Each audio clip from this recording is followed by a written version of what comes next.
এক প্লেট চটপটিতে পাওয়া গেছে 7 কোটির বেশি মলমূত্রের জীবাণু, আর দোকানের পাউরুটি খেয়ে শরীরে ঢুকছে ক্যান্সারের উপাদান। জীবন বাঁচানোর জন্য যে খাদ্য, তাই হচ্ছে মৃত্যুর কারণ। কিভাবে, কেন দূষিত হচ্ছে আমাদের খাবার, এ থেকে বাঁচার উপায় বা কি? বিস্তারিত খালিদ ইবনে মিজানের রিপোর্টে। চটপটি, ফুচকা, আচার, ঝালমুড়ি, শরবত, নামগুলো শুনলেই যেন মুখে পানি চলে আসে। টক ঝাল মিষ্টি স্বাদের এই খাবারগুলো আমাদের খুবই পরিচিত। রাস্তার পাশে বা পার্কে যেখানেই এই খাবার পাওয়া যায় সেখানেই দেখা মেলে মানুষের ভিড়। কেউ আসছেন একা, কেউ বন্ধু বান্ধব নিয়ে, আবার কেউ আসছেন তাদের ছোট সন্তানকে নিয়ে। মিরপুরের মধ্যে এই জায়গাটা খুব ভালো, বাইরের চটপটি খুবই ভালো, সেল হয় 5,000-6,000 টাকা। কিন্তু টাকা দিয়ে নিজে যা খাচ্ছেন আর অন্যদের খাওয়াচ্ছেন, তা কি আদৌ নিরাপদ?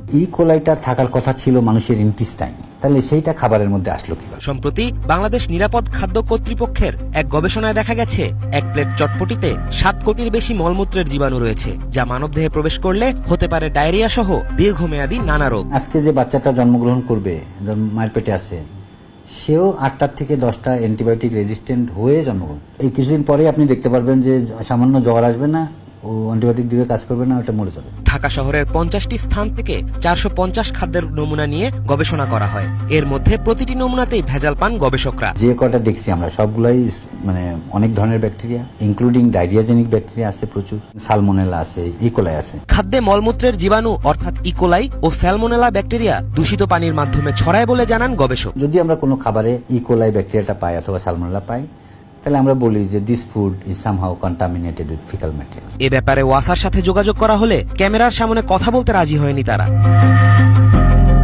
এদিকে ঢাকা দক্ষিণ সিটি কর্পোরেশনের খাদ্য গবেষণাগারের এক প্রতিবেদনে উঠে আসে ভয়াবহ তথ্য। নিউ আনন্দ বেকারি ও আইডিয়াল হোমমেড ফুড প্রোডাক্টসের পাউরুটিতে ক্যান্সার সৃষ্টিকারী উপাদান পাওয়া যায়। পাউরুটি তৈরিতে ক্যান্সারের ঝুঁকিপূর্ণ উপাদান পটাশিয়াম ব্রোমেটের পাশাপাশি সিরাজ চুই গোস্তের ঘিতে দুগ্ধজাত চর্বির বদলে পাম অয়েল ও সুগন্ধির উপস্থিতি পাওয়া যায়।